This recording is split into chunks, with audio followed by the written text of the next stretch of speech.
للمكذبين ويل يومئذ للمكذبين আল্লাহ বলছেন ওয়াইলুন ধ্বংস ইয়াউমাইযিল লিল মুকাজ্জিবিন যারা কিয়ামতকে অস্বীকার করে। এই যে প্রথম আয়াতে আল্লাহ বলছেন এই যে ওয়াইলুল লিল মুতাফফিফিন যারা ওজনে কম দেয় তাদের জন্য ধ্বংস, যারা ওজনে কম দেয় তাদের জন্য ধ্বংস।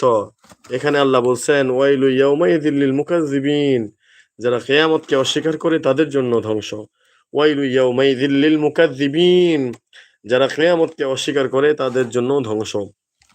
আমরা বানান করব ওয়াও ইয়া জবর ওয়াই লাম ইয়া দুই পেশ লুই ওয়াই লুই ইয়া ওয়াও জবর ইয়াও মিম জবর মা ওয়াই লুই ইয়াউমা ওয়াই লুই ইয়াউমা ওয়াই লুই ইয়াউমা হামজা জের ই ওয়াই লুই ইয়াউমা ই জাল্লাম দুই জের জিল ওয়াই লুই ইয়াউমা ইজিল লিল মিম পেশ মু কাব জাল জবর কাজ মুকাজ মুকাজ জাল জের